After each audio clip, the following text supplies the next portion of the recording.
This should be it. Hopefully. That looks good. Yeah. Okay. Yeah. I think so. I'll try to keep it short. I built up a presentation in 3 parts. Shortly, who we are as an NGO. Then we just had elections. I want to share something about very briefly about what it did in our approach to aviation. And then on the caps and limits, and I want to focus on the national CO2 ceiling that we are implementing, or that we have been working on for a long time and hopefully implementing very soon. So who we are, Natuur Milieu is a national, it's a Dutch NGO working on primarily the climate issue. We've been founded in 1972, so we are working already quite a long time on also on this. And climate is more in our attention than in 1972. We work with about 60 people in the Netherlands, and we are financed by businesses and charity funds, private donors, also in our national lottery. And our main work is on climate neutral society and restoring biodiversity that are our focus areas. We're a little bit different, I think, than Stay Grounded. I think we are not an activistic organization. We focus on influencing policy making, and we do that through lobbying. Also working on solutions. We are a solution-driven organization. We want also we don't want to stop aviation, but we want clean aviation, basically. And we do it through campaigns by informing the public and also changing behavior of public. We do that and we work on mobility, energy, and food. Aviation is part of mobility, and the other themes are the production of energy and also the production of food and consumption of food. And of course, there's a strong link between aviation and energy, because the sustainable aviation fuels, as they call it, or maybe we should call it alternative fuels to the fossil kerosene, is a major solution that the sector is looking for as a silver bullet. So that's a major part also of our work. So our target groups are influencing government, also companies. Companies are an important focus group of our organization. It's really strong when a large corporate supports our call to the government. So we try to do that, and we work also to influence consumers. That's shortly on who we are and how we approach climate work that we do. But as said, we have had elections last year, and that meant that created a new political reality for us, that we have a quite right-wing parliament, and since November they are trying to create a new government that still has not succeeded because of this far right-wing victory in the elections. And it also has influenced our approach, because climate is less a subject for the right-wing parties.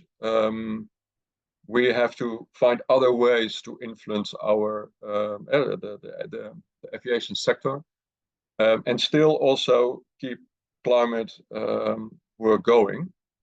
So that means that we need to work more with other stakeholders being affected by aviation.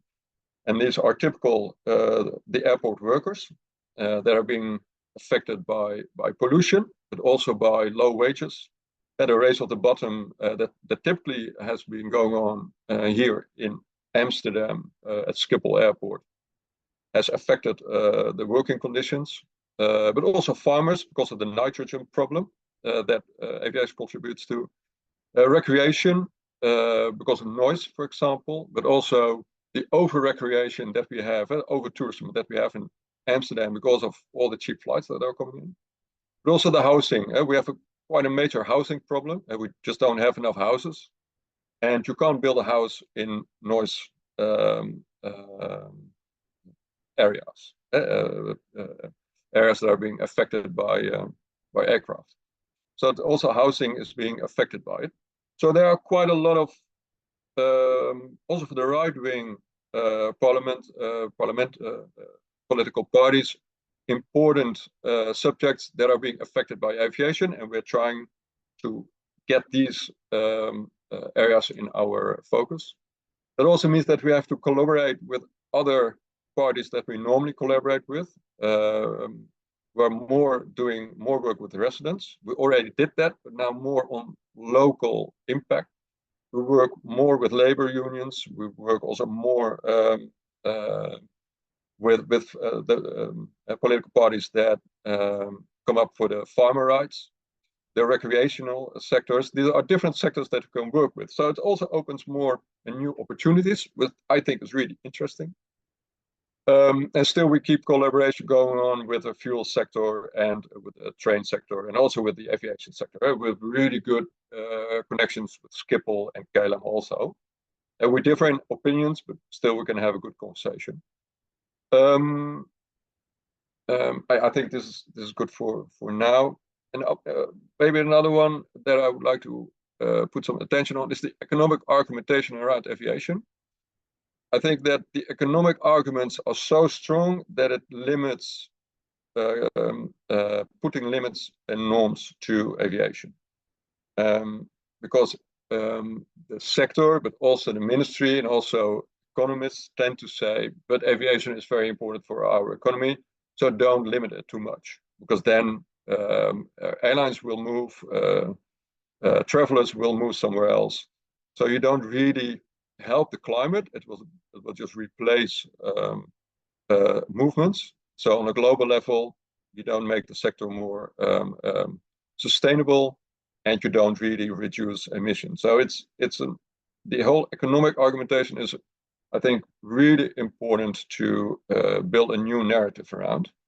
And we are trying that with economists, and I think we're getting quite far at the moment with this. But I think it's good if also other countries do that. Then on caps and norms, there are several norms on aviation. We already have norms on nitrogen because it's such an important subject here in the Netherlands. We have a lot of nitrogen being emitted by the huge farming sector that we have, but also by the very large aviation and shipping sectors. So the nitrogen is being arranged to the nature license of airports. They hold the NOx emission limits. We have noise norms. Aviation is limited by the number of movements that's limited by noise norms, which are quite strict. And these are being arranged through the airport decrees. So the maximum capacity of the airport is being limited by both safety limits but also noise limits. And the noise limits have been exceeded, so that's why we had the legal case that Lunis just told you about. Then we have an European limit, that's the EU ETS. It only caps the intra-EU flights, so the emissions from flights within Europe, meaning that about 70 to 80% of the emissions of European aviation is not being capped. That's not being priced through the emissions cap and trade system. And we are working in the Netherlands on a CO2 cap on airports. This will be the first time a member state, and I think also worldwide, will have a limit on CO2 for aviation.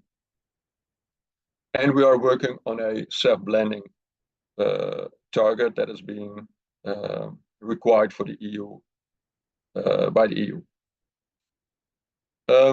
So it's a norm for blending alternative fuels. Another thing that the government is working on and we are involved on is a norm on the ultrafine particles that is being emitted by aircraft engine, both affecting platform workers and also affecting houses in the neighborhood of airports. And there are other, they call it other hazardous emissions, like FOX and these kinds of emissions.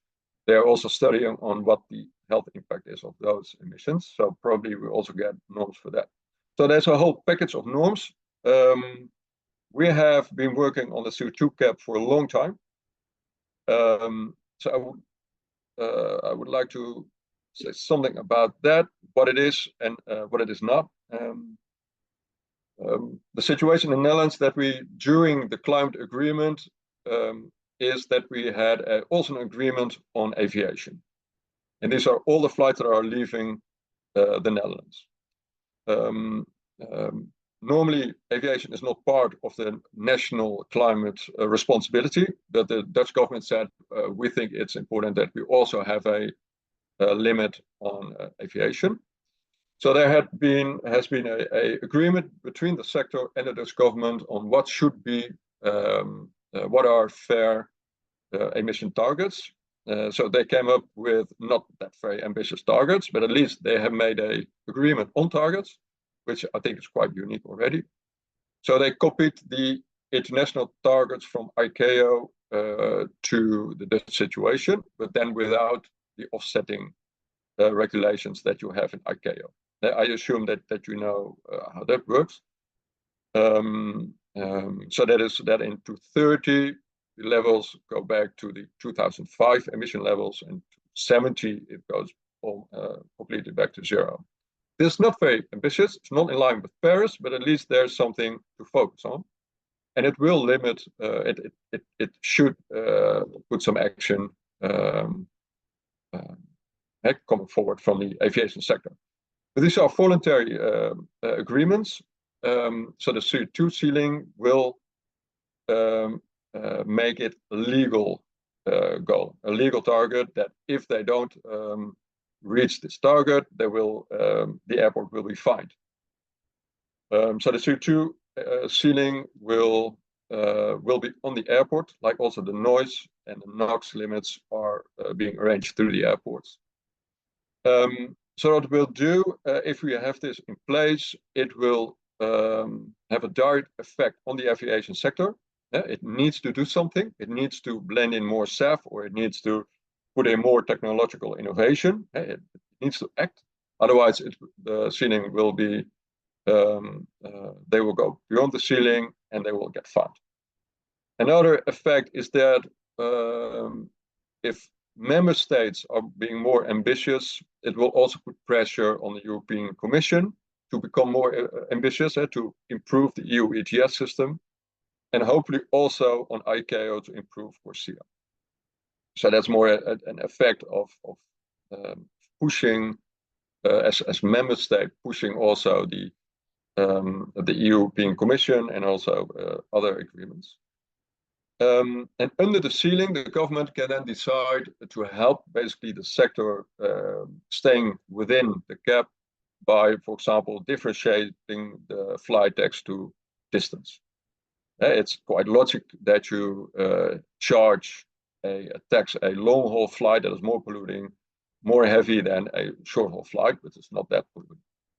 But also to stimulate trains and to try to get behavioral change both from the sector as from the traveler.